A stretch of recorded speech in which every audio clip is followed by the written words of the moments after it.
Hi guys, welcome back to my channel Monalisa Sanskrit youth career पर।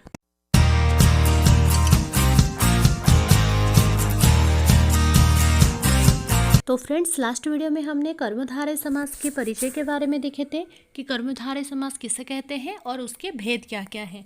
तो इसमें से दोस्तों हमने पहला जो भेद है उसका देखे थे, विशेषण पूर्व पद कर्मधारय समास। तो चलिए देखते हैं विशेषण पूर्व पद कर्मधारय होता क्या है।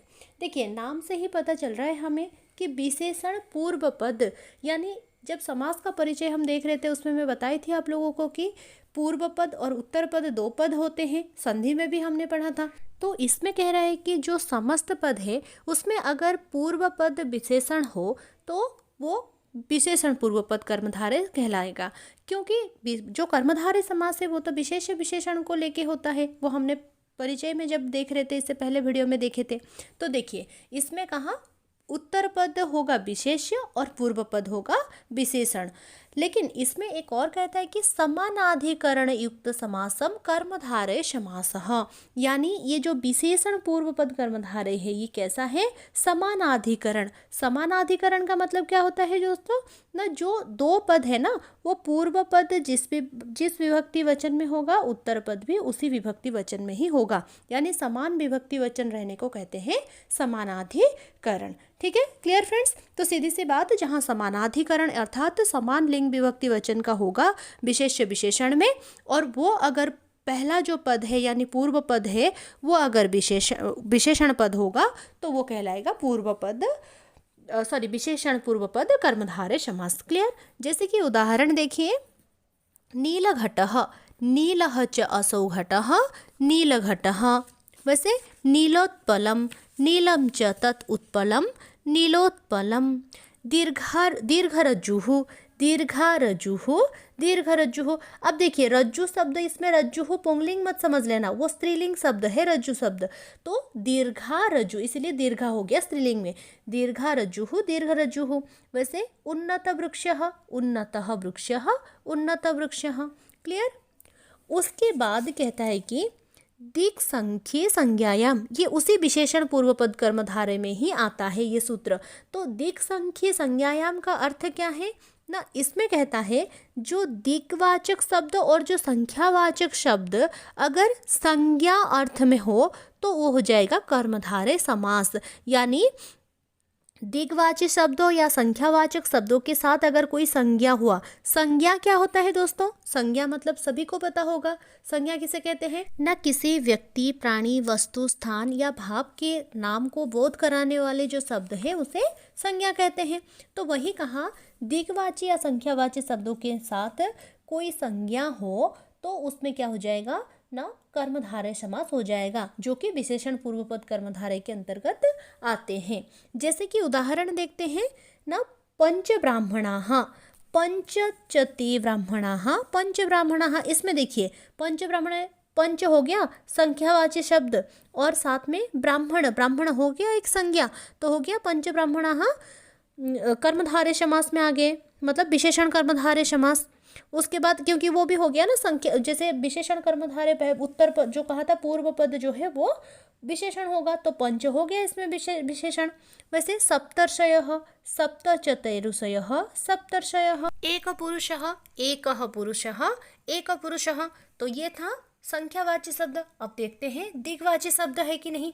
देखिए, दिग्वाची शब्द जैसे पूर्व पुरुषः, पूर्वः पुरुषः पूर्व पुरुषः, परम पुरुषः परमः पुरुषः परम पुरुषः, पूर्वशालः पूर्वश्यां शालायां भावः पौर्वशालः। क्लियर। तो ये था विशेषण पूर्व पद कर्मधारय समास। उसके बाद दूसरा जो भेद था कर्मधारय समास का वो था विशेषण उत्तर पद कर्मधारय समास। अब देखते हैं विशेषण उत्तर पद, यहाँ नाम से ही समझ आ रहा है। जैसे उधर था, पहला था विशेषण पूर्व पद, उसमें क्या होता था, पूर्व पद जो है वो विशेषण रहता था, लेकिन इसमें कहा विशेषण उत्तर पद, यानी सीधी सी बात है उत्तर पद, इसमें विशेषण पद जो है उत्तर पद में रहा होगा और पूर्व पद होगा विशेष्य। जैसे इसमें दो सूत्र आते हैं, जैसे कहा कुत्सितानि कुत्सितैहि।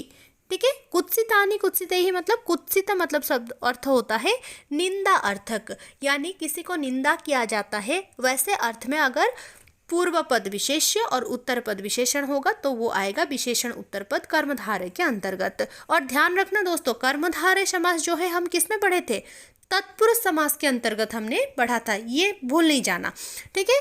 उसके बाद है कुत्सितानि कुत्सितैः भी मैं कहा, जो निंदा अर्थक में है और पूर्व पद विशेष्य उत्तर पद विशेषण हो तो वो हो जाएगा विशेषण उत्तर पद कर्मधारय समास।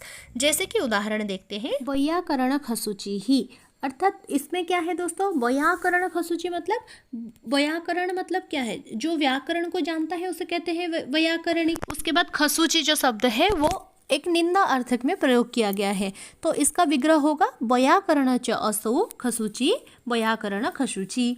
मीमांसा दर्दुरकः, मीमांसा च असौ दर्दुरकः मीमांसा दर्दुरकः। क्लियर। उसके बाद कहता है कि प्रशंसा वचनैश्च, यानी जब पूर्व पद विशेष्य और उत्तर पद विशेषण हो लेकिन वो प्रशंसा अर्थ में हो तो भी वो विशेषण उत्तर पद कर्मधारय कहलाएगा।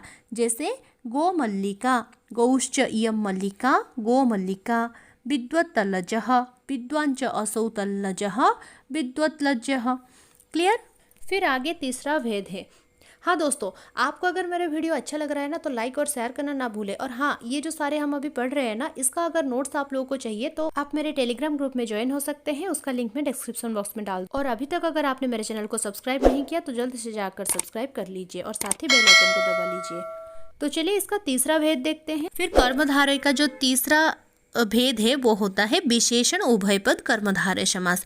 तो विशेषण उभय पद क्या है, यानी उभय पद अर्थात पूर्व पद और उत्तर पद जिसमें दोनों में ही विशेषण शब्द का प्रयोग हो वो कहलाएगा विशेषण उत्तर पद कर्मधारय। जैसे उदाहरण, कृताकृतम, कृतम अकृतम च कृताकृतम। पीता पीतम, पीतम च अपीतम च पीता पीतम। भुक्ता भुक्तम, भुक्तम च अभुक्तम च भुक्ता भुक्तम। Clear friends. तो फ्रेंड्स यही था हमारे आज का वीडियो। आई होप कि वीडियो आपको अच्छे से समझ में आ गया होगा। उसके आगे जो नेक्स्ट जो भेद है उसको हम नेक्स्ट वीडियो में देखेंगे।